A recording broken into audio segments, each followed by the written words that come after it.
Watch. Kim Kardashian. Picture it. February 13, 2015. It was a simpler time, back when we could not even fathom the world of hurt lurking just around the corner. The world of hurt's so good. Brought to you by the Red Room of Pain, that is. Just in time for Valentine's Day that year, the eponymous first film in the hotly anticipated 50 Shades of Grey trilogy opened in theaters, the culmination of a relatively short but not drama-free journey from page to screen for the surprise bestseller by British author E.L. James. Perfect for those still pining away for Twilight-caliber romance but ready to add nudity to the mix, the fractured fairy tale relationship between Christian Grey, Jamie Dornan, and Anastasia Steele, Dakota Johnson, was ripe for the adapting, and 3 films were churned out between 2015 and 2018. But nothing could compare to the excitement that awaited the original 50 Shades of Grey film. And since 7 years ago feels like forever ago, there are plenty of juicy details we had forgotten about the making of this film. Now, in honor of Dornan's birthday May 1, sit perfectly still and read on. 1. Finding the Screenwriter. American Psycho author Bret Easton Ellis tweeted in June 2012, "I am putting myself out there to write the movie adaptation of 50 Shades of Grey." And he meant it, publicly lobbying via Twitter and telling whomever would listen that he wanted to adapt E.L. James' book for the big screen. "I read the book out of curiosity.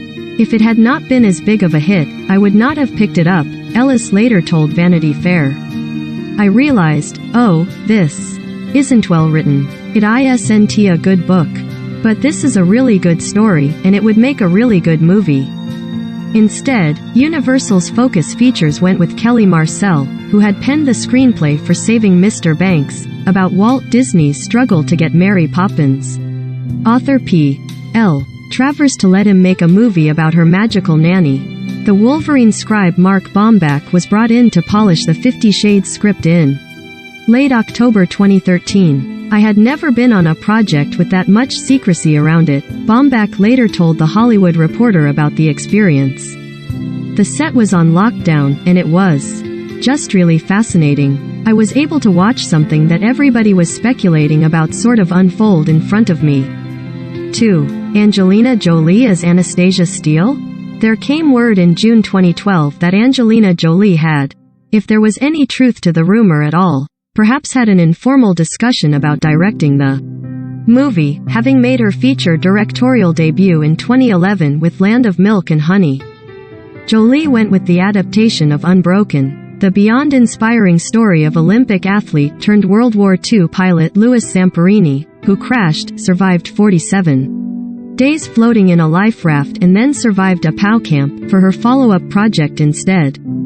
Gus Van Sant, who like Bret Easton Ellis pictured a more graphic, possibly NC-17 film, and Danish director Suzanne Bier were the last 2 names on a shortlist that James and Focus Features had whittled down, but producer Michael DeLuca had been a producer on a movie Sam Taylor Johnson was going to do before it fell apart, and suggested she take a meeting about 50 Shades. Asked how she'd handle the book series' rabid fandom, she mentioned that her last movie, Nowhere Boy, had been about the Beatles. And she was hired. 3. Charlie Hunnam as Christian Grey? Casting rumors ran rampant as to who would play Christian and Anna. Matt Bomer was flattered. Emma Watson was not. Taylor Johnson wanted Robert Pattinson, but Charlie Hunnam really was planning to make the film his next big project after Sons of Anarchy ended. "There are so many fans of that book, and I know that on the surface, I am probably not what everybody imagined," the British actor told Entertainment Weekly in October 2013. "Because reading is so personal and people bring a character to life in their imagination, they feel ownership over that character." He added, "That's daunting if I allowed myself to think about it too much. I am taking it very seriously and intend to explore the nature of who this character is. What motivates him, and also dress up nice and look good in those suits." Days later, he exited the project, officially due to a scheduling conflict but reportedly due to creative differences with the film's creative team, including Sam Taylor Johnson, as well as second thoughts about whether it was the right career move for him. As of 2017, Hunnam said he had still never seen the movie because that whole to-do was too painful of a memory. According to The Hollywood Reporter at the time, Hunnam was only getting paid $125,000 up front for the role, which seems skimpy for how Dakota Johnson got the part. Young actresses ranging from Shailene Woodley and Elizabeth Olsen to Alicia Vikander and Felicity Jones were said to be in the running, but once Dakota Johnson landed the role of Anna, she kept it. She's just so Anastasia Steele. She's the best partner a producer could have, Michael DeLuca told E! News, calling Johnson our rock. He said that the actress was helping us look through the candidates to play Christian, to see which chemistry kind of captures our attention. 5. Enter Jamie Dornan. About 2 weeks after Hunnam's exit, Jamie Dornan officially signed on. A source told E! News that the Belfast-born actor, best known then for ABC's Once Upon a Time, had a really good read at his audition, but as far as chemistry with his leading lady, the studio isn't worried about Dakota. They think she could handle whoever the guy is. I am sure he'll do a great job, Hunnam told TMZ in passing. 6. Production starts. Originally scheduled to start in November, principal photography was pushed back a month as they got their casting ducks in a row. Cameras finally started rolling on December 2, 2013, with Vancouver, British Columbia, standing in for Seattle. 7. Release date changes. The release date is preserved and we're gonna kind of keep going. DeLuca also said that October, days before the film's release date, was changed from August 1, 2014 to February 13, 2015. 8. Later's baby. Dornan's wife, Amelia Warner, was about 8 months pregnant with their first child when he was cast as Christian, but she packed up and moved to Vancouver, where a daughter Dulcie was born on November 21, 2013. Then Jamie had a brand new baby the first week of shooting, Taylor Johnson recalled to Vanity Fair. 9. About those sex scenes. To make everything as comfortable as possible for Johnson and Dornan during the sex scenes, Taylor Johnson tried to downsize the crew in the room as much as I didn't want Dakota or Jamie to have to come reshoot those kinds of scenes, the director told Vanity Fair. It was a closed set, and so we couldn't be there for those very intimate scenes. But so much of the movie turns on those intimate scenes, producer DeLuca explained. We'd be in our trailers, but the actors were mic'd, and we had cans, headphones, but I actually got shy from listening. There was something about not being there and having the audio that made us feel like peeping listeners, and so we all put them down. James legendarily wanted as many scenes as possible to play out exactly as she'd written them, but Taylor Johnson focused on details, flesh and fingers and skin and eyes and looks. She felt if they showed too much the mystery would be gone. You see a lot, but you don't have to see anything graphic. 10. Crazy in Love. The first trailer was going to go viral anyway, but it didn't hurt to have a slowed-down version of Beyoncé's Crazy in Love setting the mood. Obviously I know how Crazy in Love goes, but I knew there was the possibility her vocals would be different, violinist and recording artist Margot told Time. It's almost more vulnerable and beautiful this way, because you do crazy things when you fall in love. To hear the mood reversed and flipped makes it even more powerful. 11. Ellie Goulding has entered the chat. Ellie Goulding's Love Me Like You Do was made specifically for this soundtrack and was nominated for 2 Grammys and a Golden Globe, but the Oscar nomination went to The Weeknd's Earned It, which in turn lost to the latest Bond tune, Sam Smith's Writings on the Wall, from Spectre.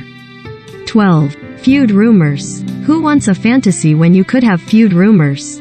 Dornan was, and is, married, so there was no prospect for a real-life romance, a la Robston, so the next best thing apparently was to speculate that he and Johnson weren't getting along. A few uncomfortable-seeming joint interviews didn't help any, but how comfortable would you be having chat after chat on camera about nudity and sex scenes? Look, people are going to say that because it's a story and people like to create a little bit of hype leading up to the film, Dornan told E! News at 50 Shades of Grey's London premiere. It's an obvious story to come up with, if I was into the world of coming up with fake stories I'd maybe start to do that in a blog. He quickly added, "No, I would never become that person, but I understand it. It creates a bit of whatever." 13. Reviews are in. The reviews ranged from middling to savage to hilarious, not Cats caliber hilarious, but still very creative, but the movie was a blockbuster, raking in $570 million worldwide on a reported $40 million budget. The sequels, both directed by James Foley, made $381 million and $372 million respectively. 14. Box office debut. Its $85 million opening weekend held the record for the highest U.S. opening for a female director until Patty Jenkins' Wonder Woman opened with $103 million in. 15. Director exits. Taylor Johnson didn't return to the franchise, at least in part due to her problems working with James, who exercised as much creative control as she could, even bringing in her husband, Niall Leonard, to write the script for the sequels, 50 Shades Darker and 50 Shades Freed. "We would have proper on-set Barneys," Taylor Johnson recalled to Porter magazine in 2015. "I am not confrontational, but it was about finding a way between the two of us. Satisfying her vision of what she'd written as well as my need to visualize this person on screen." She also told The Hollywood Reporter in 2015 that James would be the first to say as well that it was not easy. "It was not easy, but we got there. I think both of us felt it was an incredibly painful process." James said in an appearance on MSNBC that people are going to butt heads, and that is exactly what. Opening up to the Sunday Times magazine in 2017, Taylor Johnson said she didn't regret doing the film, per se, because that would just finish me off. "With the benefit of hindsight, would I go through it again? Of course I wouldn't. I'd be mad." She continued, "I like everyone, and I get really confused when they don't like me. I was so confused by L. James. I don't understand when I can't navigate a person, when there's no synergy. Don't be alarmed, that's just the afterglow you're feeling." Originally published February 13, 2020, at 3 a.m. Pacific Time.